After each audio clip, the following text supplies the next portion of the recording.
I stopped explaining myself, and everything changed. For most of my career, I believed explaining myself was a strength. Not because I was insecure. Not because I doubted my decisions. But because I thought clarity built trust. If I explained how I reached a conclusion, people would respect it. If I showed my reasoning, they'd understand the constraints. If I walked them through every step, they'd see the value. That belief shaped how I spoke in meetings, emails, and one-on-ones.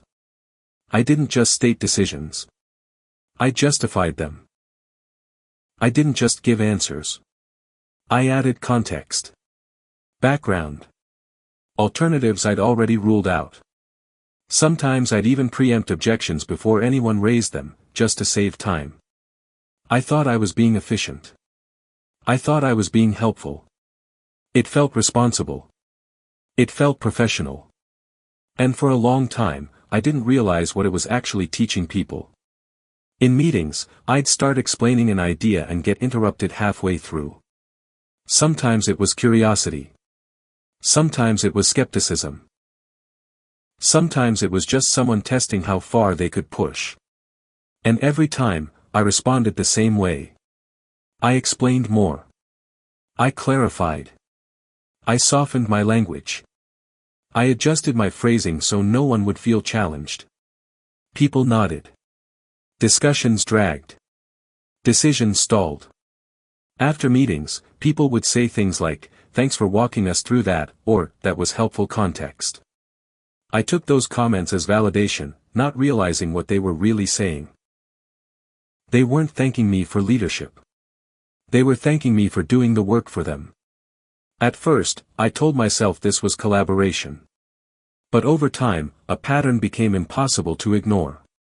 The people who spoke the least were questioned the least. They made short statements. Clear recommendations. And when someone disagreed, they didn't rush to justify themselves. They waited. Their ideas stayed intact. Mine didn't. Mine were reshaped in real time. Trimmed. Reframed. Sometimes taken over by someone else and reintroduced later as if they were new. I'd recognize my own ideas coming back to me, stripped of nuance, delivered with confidence by someone who hadn't done the work. And somehow, they landed better when they weren't explained. One moment made it impossible to keep ignoring. I was presenting a proposal I'd worked on for weeks. Slides prepared. Risks mapped. Trade-offs considered.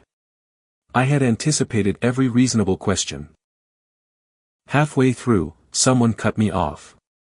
"Are you confident in this?" they asked, "or is this more of a suggestion?"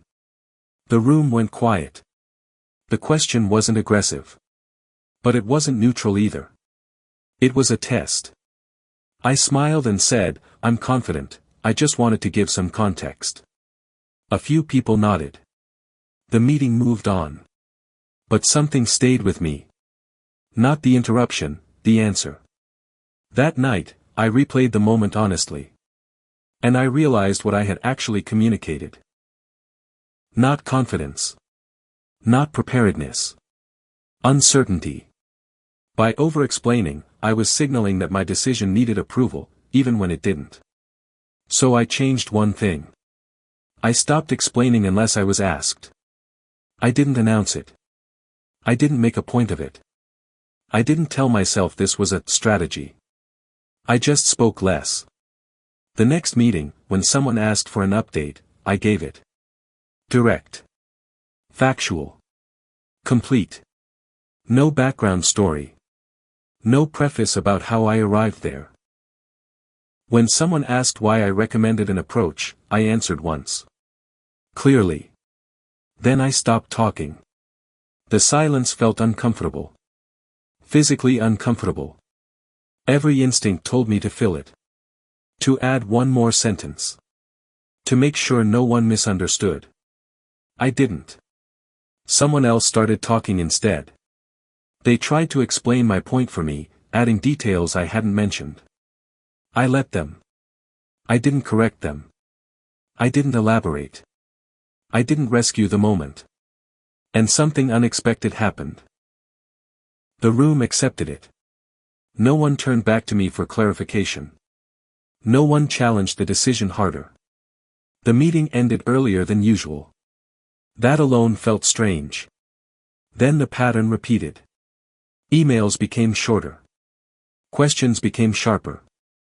People stopped asking me to walk them through things that were already clear. A few times, someone would wait after I finished speaking, clearly expecting more. When nothing came, they'd nod and move on. I noticed people taking notes again.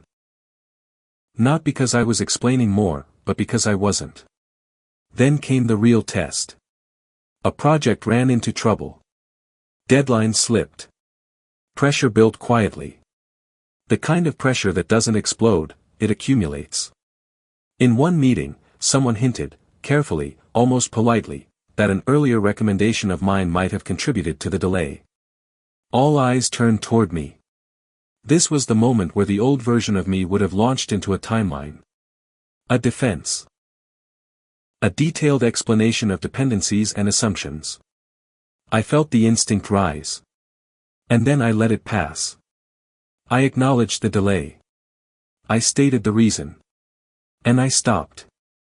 No defense. No justification. No footnotes. The room sat with it. Longer than I expected.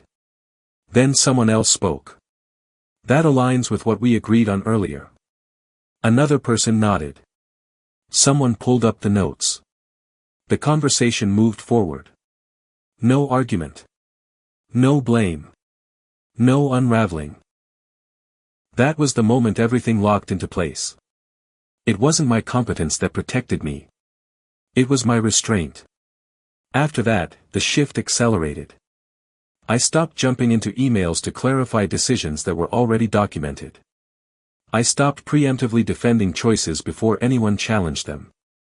I trusted that if something truly needed explanation, someone would ask. Often, no one did. When disagreements happened, they were cleaner. Shorter. People explained themselves instead of leaning on me to justify my position. People also started approaching me differently. Not with tentative questions meant to test me. But with direct ones. What's your call? How do you want to proceed? Do you see any risk here? Those questions don't challenge authority. They assume it. The strangest part was how it affected me internally. I felt calmer. I stopped rehearsing conversations in my head on the way to meetings. Stopped drafting explanations for decisions that hadn't even been questioned yet. My thoughts became clearer. My decisions quicker. I slept better. Outside of work, the same thing happened. I didn't rush to justify my opinions. I didn't soften statements to make them easier to accept. If someone disagreed, I listened. If they didn't, I didn't fill the silence. I noticed something else too. People argued less with me, not because they agreed more, but because there was nothing to push against. No excess explanation to dismantle. No uncertainty to probe. One final moment confirmed everything. Someone new or openly disagreed with me during a discussion. They explained their reasoning carefully, clearly expecting a debate. Everyone looked at me. I listened. I considered it. Then I said, I see your point. Let's try it your way. No defense. No ego. No explanation. Afterward, they thanked me. Not for agreeing. But for not making them fight. That's when the lesson fully settled. Over-explaining isn't about being helpful. It's about fear. Fear of being misunderstood. Fear of being challenged. Fear of losing control. When I stopped trying to manage perception, something stronger replaced it. Trust. Not trust in how others saw me. Trust in myself. I didn't need to be right all the time. I didn't need to be understood immediately. I needed clarity. And clarity doesn't require noise. I didn't become quiet. I became deliberate. And everything changed.